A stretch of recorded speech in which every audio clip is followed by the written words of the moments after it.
Suzane Almada. Eu digito bom dia a todas, todos e todes, né? Cumprimento novamente. Vou tentar contribuir aqui pensando a partir de 3 eixos. Uma breve reflexão de como é que foi o desmonte das políticas públicas de 2016 para cá, do golpe para cá. E essa fala vai ser inspirada no material feito pela ANESP, que fez uma coleta de artigos sobre essa reflexão.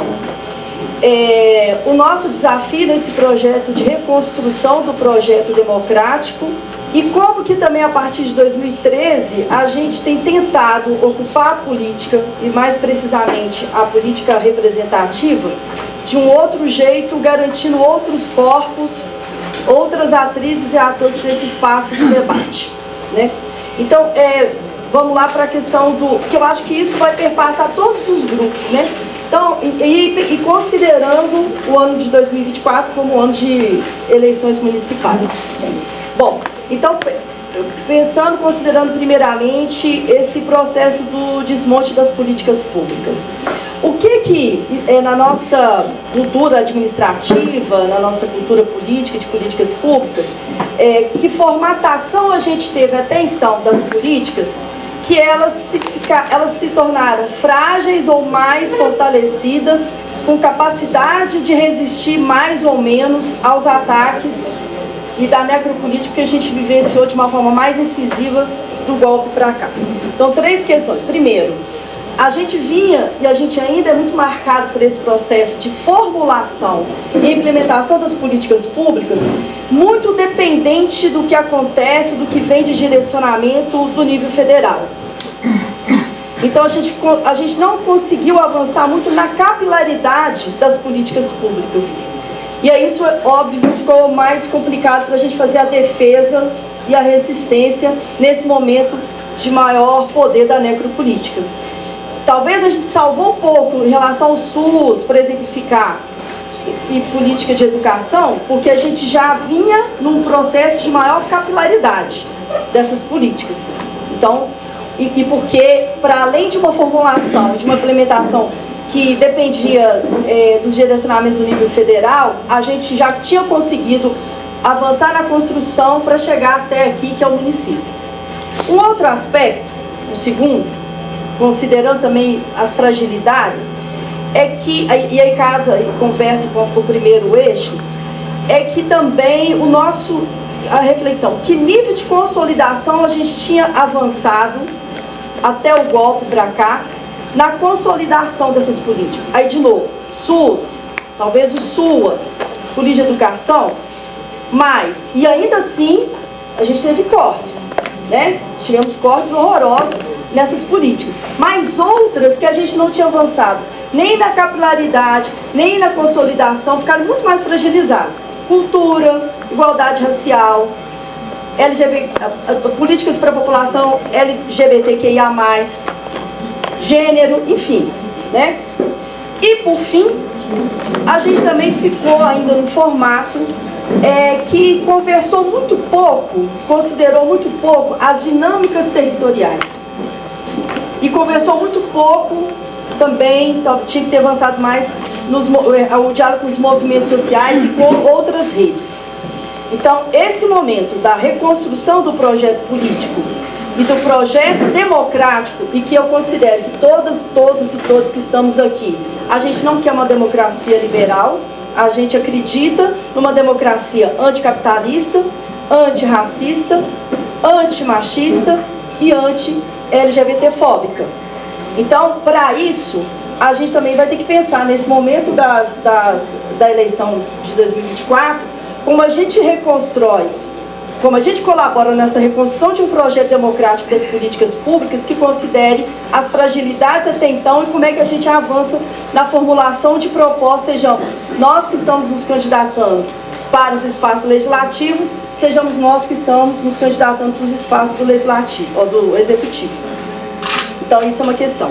Outra questão, que também dialoga com o esperançar e o resistir, é que a gente trava uma disputa entre um projeto que pensa só o agora, e que é o que a gente chama também da política do inevitável, não há que se sonhar, que se esperançar, porque o presente está dado e ele é trágico e não há mais nada o que fazer, né? Então, já terminou. Então, assim, a geração e a criação de crises, mitos e perigos falsos para a gente ficar só no presente, não ter memória e nem avançar para o futuro. Então, o que a gente quer é uma política do inevitável ou são a construção de futuros preferíveis?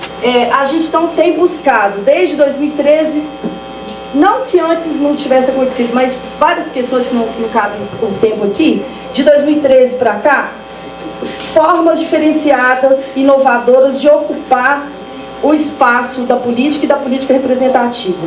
Então a gente vem fortalecendo as candidaturas e mandatos que são coletivos ou compartilhados, e isso tem possibilitado trazer para esse espaço do debate outros corpos, outras histórias. Sejamos então nós, mulheres, mulheres pretas, LGBTQIA+, povos ribeirinhos tradicionais, a população negra. Então, como é que a gente avança nisso? Então, são reflexões aí que a gente convida, a gente propõe, a gente suscita para a conversa aí do diálogo dos grupos.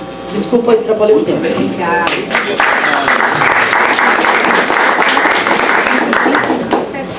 Bom dia. Como o tempo é curto e sobrou para mim falar dos partidos, antes disso quero dar um testemunho.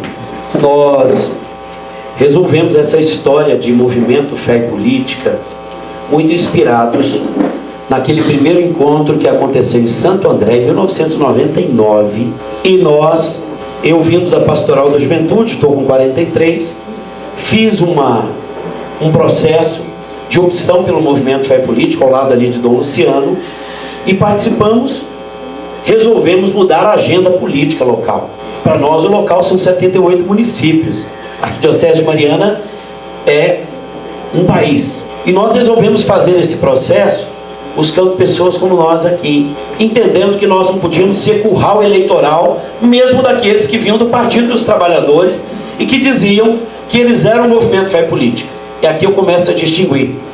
Há poucos meses foi realizado em Belo Horizonte um encontro nacional de Fé e Política com R$1.600.000 de emenda parlamentar. E hoje, quando eu estou ouvindo esse sonzinho igual caixa de marimbondo, eu estou assim, aqui também tem uma distinção ética.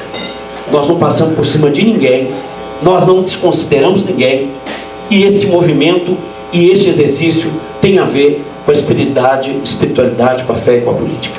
A provocação também, eu tenho certeza que fiz parte dela. Falava com a Márcia, com a Mauri, nós não podemos ser covardes de não realizar um encontro de fé e política, onde nós, com aqueles que possam, mesmo influenciando o período eleitoral, e nós não sabíamos que no período das convenções partidárias, por esta razão, eu estou achando que foi um sucesso, mas eu tenho certeza que muitos aqui, devem estar também empenhados, como amanhã nós estaremos na convenção junto com o Rogério.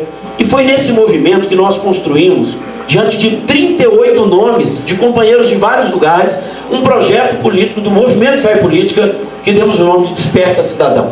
Dentre esses nomes, um nome, ao final, foi o nome do Padre João e a época do César Medeiros. E nós que tínhamos muita pretensão, mas não sabíamos onde ia estudar, elegemos aqueles dois companheiros junto com o Lula em 2002. Então, esta história, eu estava achando que o Padre João ia trazer alguns temas também que a gente tem visto ele enfrentar, inspirado em Jesus, como defender a Palestina, defender a maconha, né, Padre João? É importante que a gente traga esse debate para o meio de nós.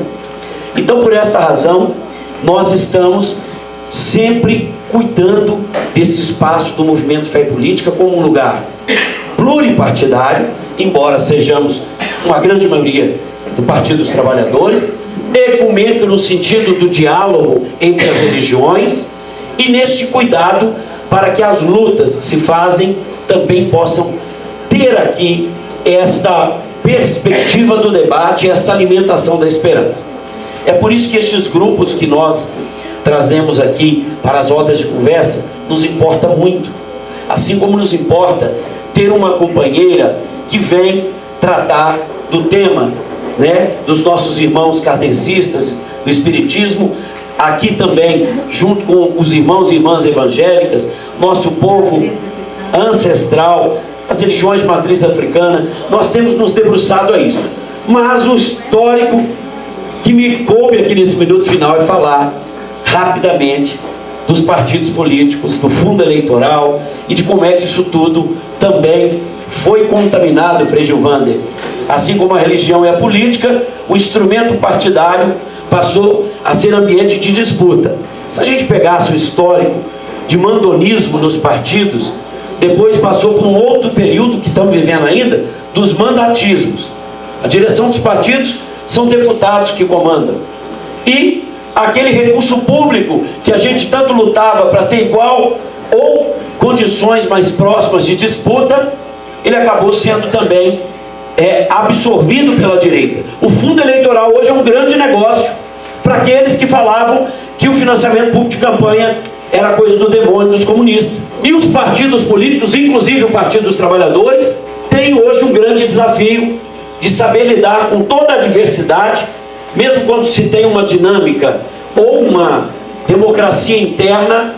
Como é que nós vamos lidar com a situação do financiamento público de campanha, que acaba não chegando nos que mais precisam e privilegiando os que mais têm e que já estão dentro dos partidos? Ora, nós temos um grande desafio, porque nós tivemos uma cláusula de barreira que reduziu este ano a quase 100% das candidaturas. Se era 150%, 200% na última eleição com coligação, hoje não há coligação proporcional e hoje o financiamento público está da maneira que somente 30% de cota, e que agora misturou tudo, juventude, né? a questão da mulher, a questão também das cotas que estão ligadas ao público ou aos candidatos negros e negras, não corresponde vamos dizer assim, ao desafio que as eleições nos colocam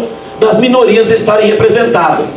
Então há aqui um conflito, primeiro, das direções partidárias que concentraram poder e, ao contrário do ambiente democrático, passaram a dar mais poder a menos pessoas, e passamos a não ter acesso ao fundo, quando não acontece o que aconteceu com a Lene Teixeira em Patinga ontem.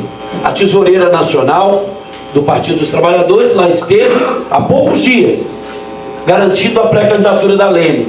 E a Lene soube pelos jornais, como todos nós, que o partido resolveu aliar-se ao PSB para garantir a eleição de Leonardo Monteiro e Valadares, e rifou a Lene. Lene não é candidata em Ipatinga e ficou sabendo pelos jornais. Eu só quero dizer que o ambiente da ética, o ambiente do debate político e de tudo que nós estamos trazendo é um grande mundo fantasioso, cuja importância deve ser levada também por nós, para que a gente retome a democracia interna nos partidos, inclusive, estou falando para os de esquerda, mas que nós tenhamos em vista esperançar, resistir e escolher caminhos.